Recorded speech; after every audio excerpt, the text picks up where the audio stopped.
जरा कुछ देर के लिए सोचकर देखिए कि क्या होगा जब किसी प्राइड के सारे नर शेर मादा शेरनियों को और बच्चों को हमेशा के लिए छोड़कर चले जाएंगे, वो भी तब जब प्राइड के हालात बहुत नाजुक हों। क्या होगा उस प्राइड में रहने वाले बच्चों का जिनकी देखभाल करने के लिए केवल एक ही मुखिया शेरनी बची हो? और क्या होगा अफ्रीका के खतरनाक जंगलों में उस पूरे प्राइड का जहां हमेशा खतरा मंडराता रहता हो? एक ऐसा भी मार्स प्राइड जो केनिया के मसाई मारा में कई पीढ़ियों से राज करता आ रहा है, लेकिन वो प्राइड इसके पहले कभी भी इतने बुरे वक्त से नहीं गुजरा था जितना इस समय गुजर रहा है, क्योंकि उस प्राइड के सब नर शेर प्राइड को छोड़कर जा चुके हैं। और ऐसा मार्स प्राइड के इतिहास में पहली बार हुआ है। सभी नर शेरों के चले जाने के बाद प्राइड में केवल एक ही दमदार शेरनी बची है जिसका नाम है चार्म, और उसकी मदद के लिए उसकी कजन शिएना नाम की शेरनी भी मौजूद है। यानी अब प्राइड की जिम्मेदारी उन दोनों के हाथों में है। उनके बच्चे बड़े होने तक जिंदा रहें और वंश पूरी तरह से एक बार फिर ताकतवर हो जाए, ये सुनिश्चित करने के लिए पूरे परिवार की सुरक्षा और खाने का इंतजाम उन दोनों ही को करना है। चलिए दोस्तों, जानते हैं चार्म लाइनिश मार्स प्राइड की रक्षा कर पाती है या नहीं, और जानते हैं कि जब चार्म को लकड़बग्घों ने घेर लिया था तब कौन नौजवान शेरनी उसे बचाने आई थी। तो वीडियो को पूरा जरूर देखें, और हमारे चैनल पर पहली बार आए हैं तो हमारे चैनल फैक्ट्स क्रिएटर जी को सब्सक्राइब करें और बेल आइकन भी दबा दें।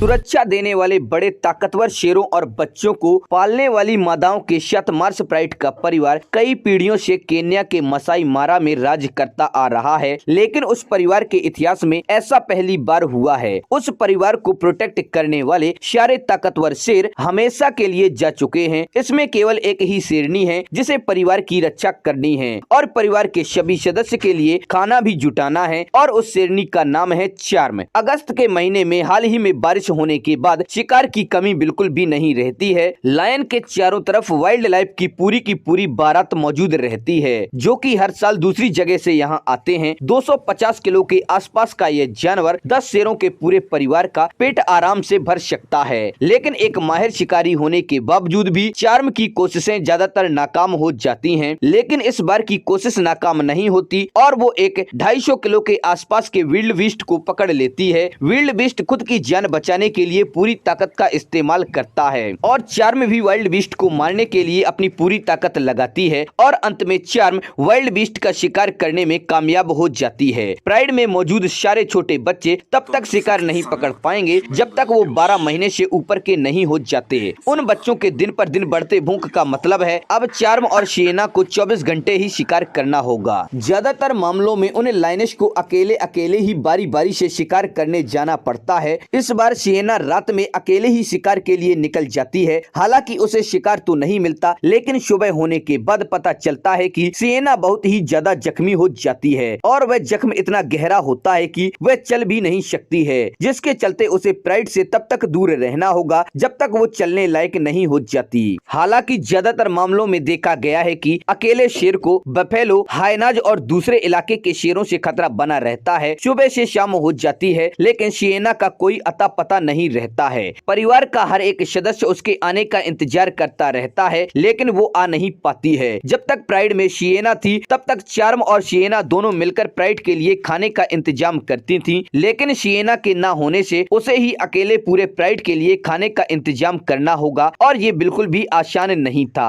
रात हो जाने के बाद चार्म अपने कमजोर बच्चों को अकेला छोड़कर शिकार के लिए निकल जाती है, लेकिन एक हाइना का बड़ा सा झुंड उसका पीछा करने लगता है, और इस बात से चार्म पूरी तरह से अनजान थी। लकड़बग्घों को अगर किसी अकेले शेर को मारने का मौका मिल जाए और अगर किसी का शिकार छीनने का मौका मिल जाए तो वह ऐसा मौका भी नहीं कभी गंवाते हैं, और इन दोनों कामों में से कोई एक काम लकड़बग्घे जरूर करेंगे। इसमें कोई शक नहीं कि चार्म एक माहिर शिकारी है। वो और एक बार बड़े से वाइल्ड बीस्ट का शिकार कर लेती है। शिकार पूरी तरह से दम भी नहीं तोड़ता कि हाइनाज की टोली शिकार को लूटने आ पहुंचती है। हाइनाज के आ जाने के बावजूद भी चार्म अपने शिकार को छोड़कर नहीं भागती है, लेकिन अगर चार्म अपने शिकार को बचाने के लिए हाइनाज की टोली से भिड़ने की कोशिश करती है तो हाइनाज की टोली उसे जिंदा नहीं छोड़ेगी। और वही होता है, चार्म अपने शिकार को गंवाने के मूड में नहीं होती है और लकड़बग्घे उसका शिकार छीनने की पूरी कोशिश करते रहते हैं। तभी चार्म की 3 साल की बेटी याया अपनी माँ की मदद करने के लिए बहुत तेजी से दौड़ती हुई आती है और आते ही हाइनाज पर हमला कर देती है। उसके बाद दोनों माँ बेटी लकड़बग्घों को खदेड़ देते हैं। फिर कुछ देर बाद पूरा परिवार आ जाता है और सब मिलकर शिकार को खाना शुरू कर देते हैं। याया अभी तक पूरी तरह से बड़ी नहीं हुई है, लेकिन चार्म की सबसे बड़ी बेटी होने के नाते चार्म के बाद परिवार का मुखिया उसे ही बनना है। चार्म का 3 साल का एक बेटा भी है जिसका नाम है टाटू। उसके गर्दन पर अयाल आने शुरू हो चुके हैं, जिससे ये पता चलता है कि अब ये बड़ा हो रहा है। हर नौजवान लायन की तरह टाटू भी अपनी ताकत को आजमाने का मौका बिल्कुल भी नहीं गंवाता, फिर चाहे सामने 2 टन का हिप्पो ही क्यों ना हो। मार्स प्राइड में टाटू ही केवल अकेला बड़ा शेर नहीं है, उसका एक कजिन भी है जिसका नाम है रेड।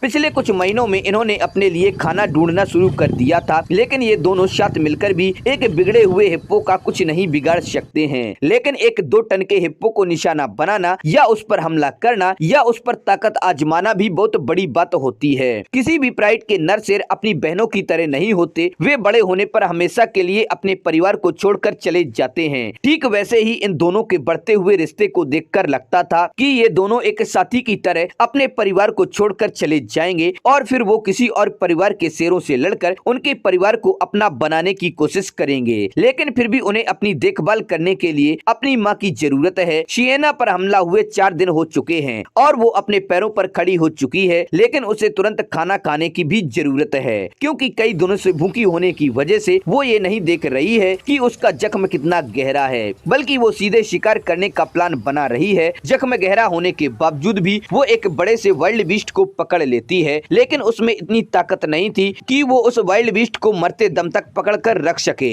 लेकिन जो कोशिश सिएना ने की थी वो वाकई में काबिले तारीफ थी। लेकिन अब एक ऐसा मोड़ आने वाला है जो और भी ज्यादा इंटरेस्टिंग है कि रेड टाटू को छोड़कर अकेला ही बाहर निकल जाता है। हालांकि नौजवान होने के बाद हर नर शेर अपनी टेरिटरी से बाहर निकल जाता है, लेकिन रेड अकेला ही निकल चुका है। लेकिन अकेले निकलना रेड के लिए एक मामूली सी गलती नहीं थी। तभी 20 से ज्यादा हाइनाज के झुंड में वह घुस जाता है और एक बहुत बड़ी गलती करता है। इसके आगे की कहानी हम दूसरे पार्ट में बताएंगे। तो यह वीडियो आपको कैसा लगा, पसंद आए इसे लाइक करें और अपने दोस्तों के साथ शेयर करें। हमारे चैनल पर पहली बार आए हैं तो हमारे चैनल फैक्ट्स क्रिएटर जी को सब्सक्राइब करें और बेल आइकन भी दबा दें।